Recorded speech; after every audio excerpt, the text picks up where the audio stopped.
Thanks a lot for joining us, guys. We've got a bunch of content pre-programmed to drop on the channel at 5 o'clock every day this week. So if you haven't already, make sure you do subscribe to the channel below. This video, guys, we're going to be talking about how to set up your training schedule, how to make sure your cards are actually churning over XP at every opportunity and help you get the most out of it. Throughout the rest of the week as well, we'll be touching on things like the Q1 profit and loss that we've had, as well as a bunch of different stuff. Like, subscribe, share, retweet. Hope you have a lot of fun. Stay out of trouble, and let's get stuck into it.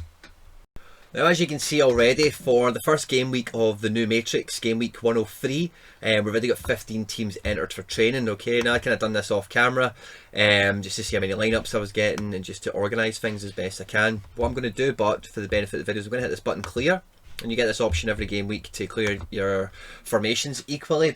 You can just leave them each game week as they are, and it'll automatically populate them again for you. And all you need to do every week, if you want this to be low maintenance, is just press confirm, and then your training squads will always be there and they'll always be churning out XP. Even if you want to be a dormant, semi-dormant user, those facilities are there for you.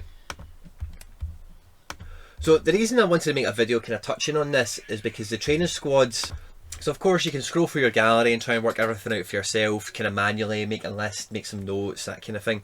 But I always find actually being in the training section helps you, number one, see what you've actually got available for the game week so you can kind of plan ahead. But also number two, it helps you kind of stay on top of your gallery in terms of if you're getting too heavy on any position in particular. Okay, so when I click onto this right away, I can see all the goalkeepers I've got. None of them are playing, so they're all down as NGs, no games. And we've got 15 of them there, including a common, Paul Lopez, and 2 super rares that we've managed to collect now, which is lovely. So I'm just going to pick any one of these just for the sake of it. I'm just going to put Alban Lafont.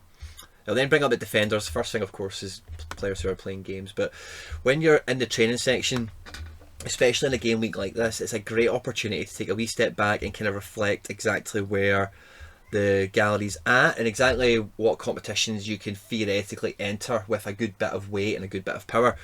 So if we go back to the goalkeeper, so Alban Lafont, top 5 European League and under 23 starting goalkeeper. So he can go into the under 23s, he can go into the global, and then go into the champion Europe. Okay, so we've got 3 sections that we're thinking about with Alban Lafont. So for the training team, we're looking to pair him up with something that ticks any one of those boxes also. So we could do Gabriel Magalhaes, we could do Gianluca Mancini, we could do, if we're thinking global, we could really do anyone. But with somebody like this that has a few particular boxes ticked, you want to try and get them matched up as best you can. So I'm probably going to go for the Gabriel, just for purposes of what I'm explaining in terms of just kind of hedging the gallery towards something that functions. So this would probably be an under 23 lineup or a champion Europe lineup as it stands now. Again, I've got Bruno Guimaraes, Weston McKennie, Lee Kang-in. They all fit all of that criteria. Daichi Kamada also does.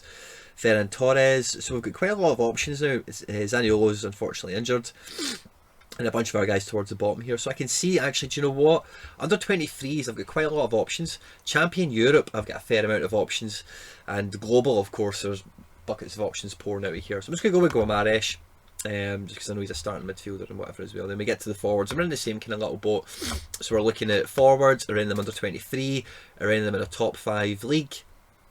If we can get all that criteria fixed together, look, we've probably got Fabio Silva could fall into that category, so could Paulinho.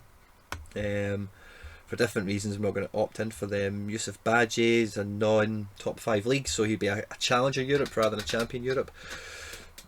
Pardon me. So I'm just going to go with Depay, and then that would make this, well, I suppose maybe we don't want to go with Depay. Can we find an under 23 option that works as well? Saying we've got a very versatile full lineup. I'm going to go with Bailly. He's under 23, isn't he? Yeah. I'm going to go with Bailey, Bailly, whatever you want to call him. And then for the wildcard option, we'll go with probably a midfielder, because the midfielder list did seem to be quite big. I'm going to hit on no game. Excuse me. And let's see, a midfielder that ticks these boxes also, or even a defender I would accept. I'm going to go with Gianluca Mancini. No, I'm not, because I think the defenders are quite close to the goalkeepers in terms of ratio from memory of doing this earlier. So let's try and find another midfielder. Let's go with Kamada. Okay, cool. So I've got a lineup here that could go into the global, it could go into the under 23s, and it could go into the champion Europe. Okay, so I'll play in the top 5 league, and they'll hit all the other criteria. So we'll just hit that, then we'll hit confirm. Sweet.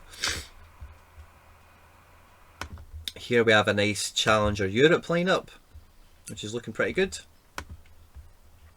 Here we have a nice looking under 23 lineup, kind of across the world really, which is cool.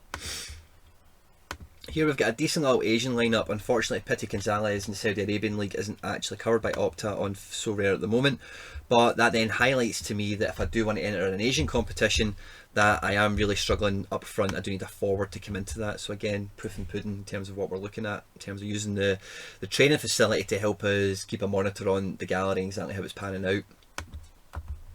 We have a nice little global lineup as well. Could probably go into an R23s lineup, I suppose. Yep.